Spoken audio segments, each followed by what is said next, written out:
Hola, este es un pequeño repaso del tema reactivo limitante. Las recetas de cocina nos muestran las cantidades en que se relacionan los ingredientes para formar productos. Las reacciones químicas nos muestra la cantidad de reactivos que tienen que estar juntos para producir ciertos productos. Pero en la vida real es muy común que de un reactivo sobre y el otro esté limitado. En este ejemplo del sándwich con queso, yo tengo más panes que la relación que tiene la receta con queso. Es decir, con 4 rebanadas de queso solamente se pueden formar 4 sándwiches y me sobran 2 panes que no alcanzaron queso. Algo parecido sucede con las reacciones químicas.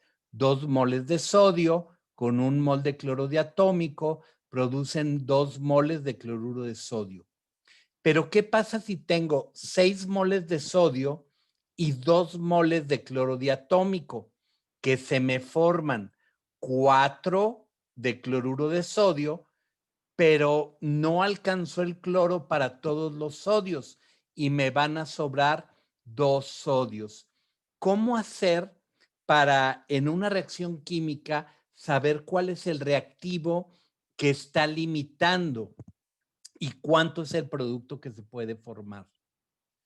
Lo primero que yo necesito es una ecuación química o, en el caso de la cocina, una receta. 2 panes más un queso me dan un sándwich. Ahora bien, si yo tuviera 8 rebanadas de pan y 3 rebanadas de queso, ¿quién me está limitando y cuántos sándwiches puedo formar? Bueno, voy a seguir una estrategia que voy a repetir en todo el proceso para las reacciones químicas. Voy a convertir cantidad de pan a sándwiches y voy a convertir cantidad de queso a sándwich.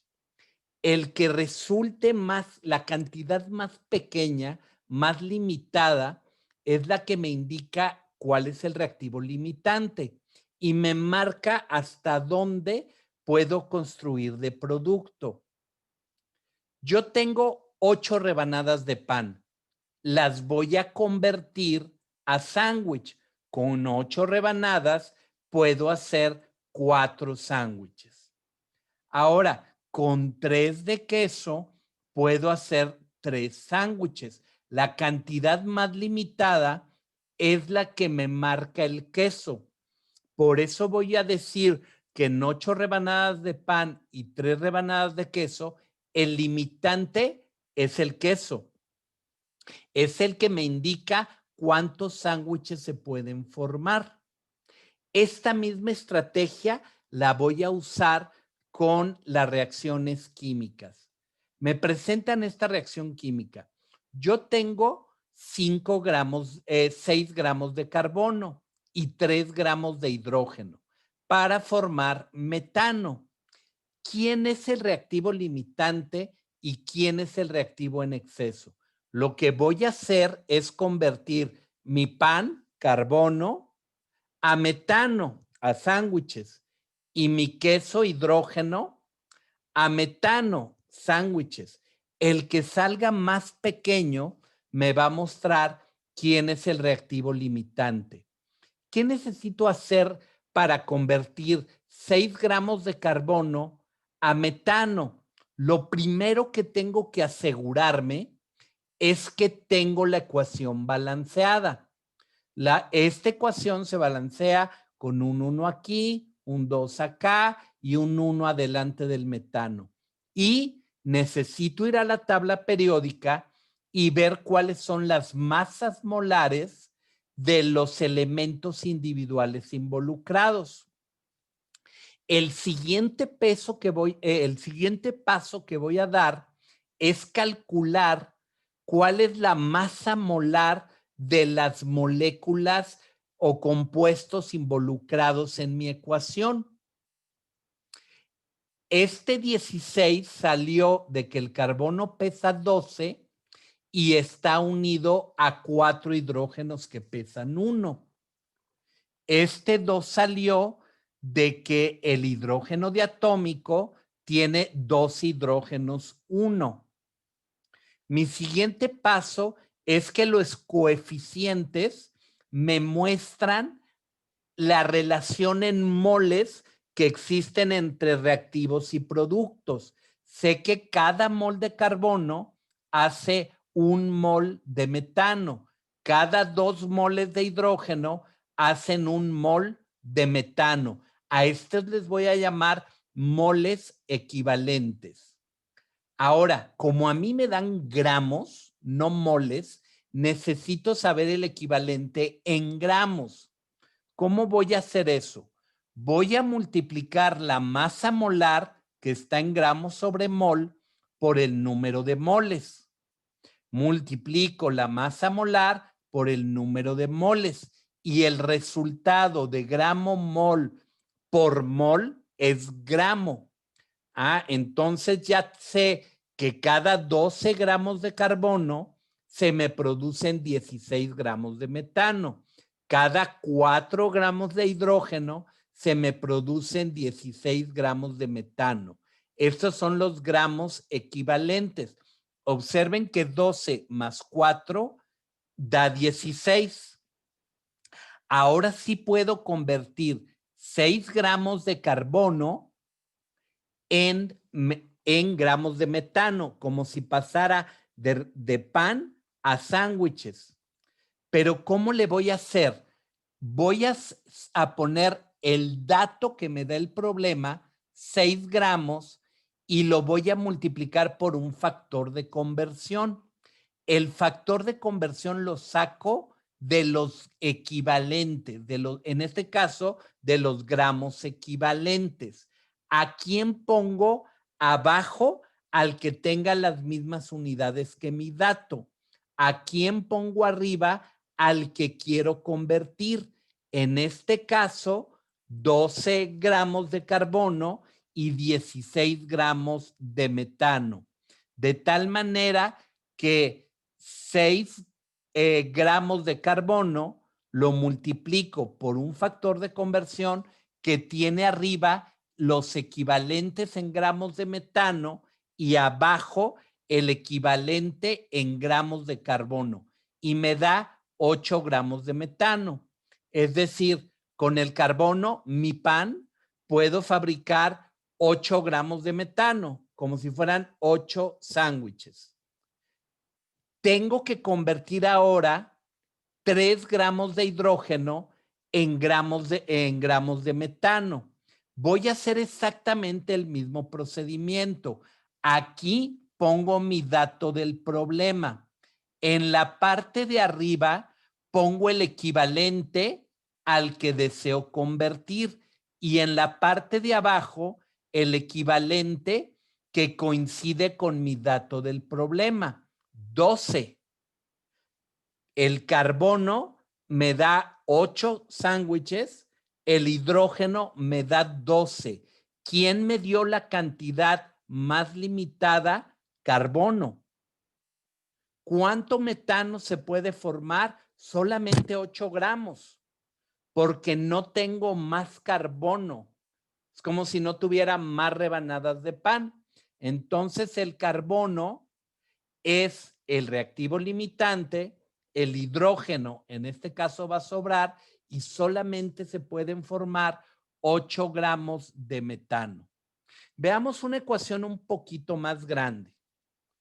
Se cuenta con 15 gramos de óxido de calcio que reaccionan con 13 gramos de ácido fosfórico. Óxido de calcio, ácido fosfórico. Y yo quiero saber quién es el reactivo limitante. No vayan a pensar que el que esté en cantidad más baja es necesariamente quien limita la reacción.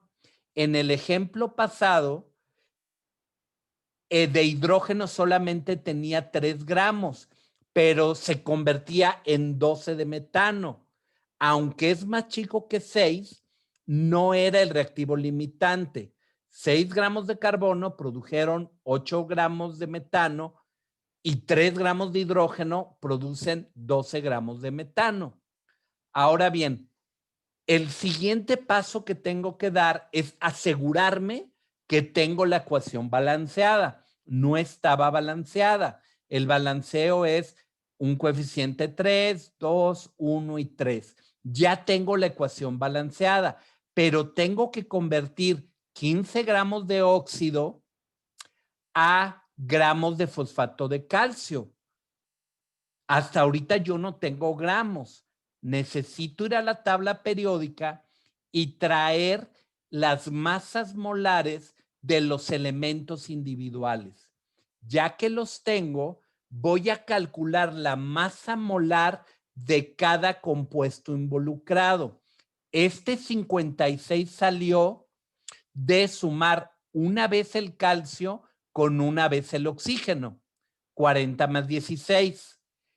Este 98 salió de 16 por 4 más 31, que es el peso del fósforo, más 3 veces el peso del hidrógeno.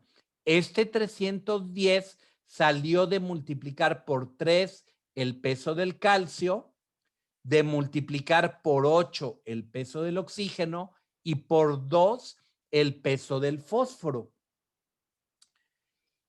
Ahora voy a empezar a trabajar con mis equivalentes. Yo sé que los coeficientes de una ecuación química son los moles equivalentes.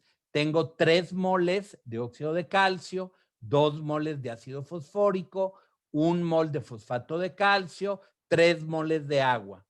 Ahora lo que voy a hacer es sacar el equivalente en gramos. Multiplico la masa molar por el número de moles.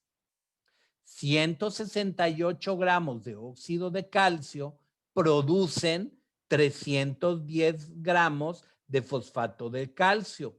196 gramos de ácido fosfórico producen 310 gramos de fosfato de calcio.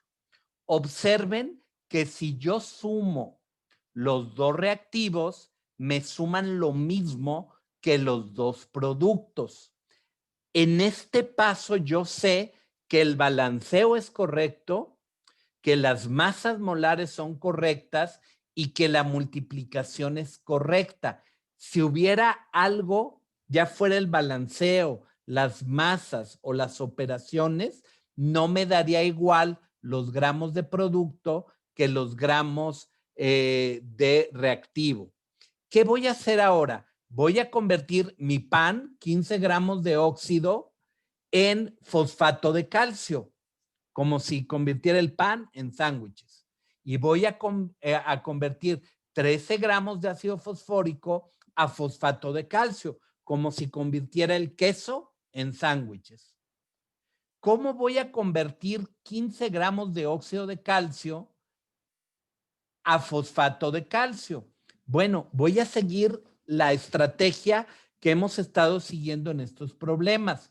El dato, 15 gramos, lo voy a multiplicar por un factor de conversión que voy a construir con el equivalente que tenga las mismas unidades que mi dato en la parte del denominador, y en el numerador voy a poner a lo que lo quiero transformar.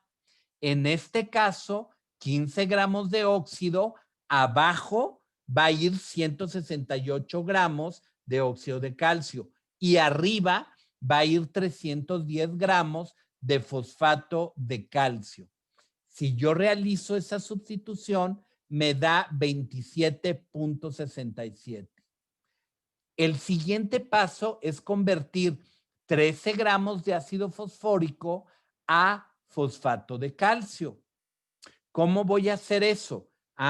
Yo sé que mi dato son 13 gramos. En la parte inferior de mi factor de conversión voy a poner 196 gramos, que es el que coincide en unidades con mi dato. Y voy a poner en la parte de arriba la sustancia a lo que lo quiero convertir. Observen cómo ambos factores de conversión tienen arriba 310 gramos de fosfato de calcio, porque los dos los quería convertir a fosfato de calcio. El pan lo quiero convertir a sándwich, el queso lo quiero convertir a sándwich. En la parte de arriba, ambos factores de conversión tienen la misma sustancia y en la parte de abajo tienen el equivalente que coincide con las unidades del dato. Vamos a analizar el resultado. El ácido fosfórico solamente produce 20.56 gramos de fosfato de calcio y el óxido produce 27.67. La cantidad más limitada es 20.56. Por eso puedo decir que el reactivo limitante era el ácido fosfórico y que solamente se pueden fabricar 20.56 gramos de fosfato de calcio. Es hasta donde llega el ácido fosfórico. Solamente tengo ácido fosfórico como para fabricar 20.56 de fosfato de calcio. ¿Cómo resolvemos este tipo de problemas? Tengo que tener una ecuación. Esta ecuación tiene que estar balanceada.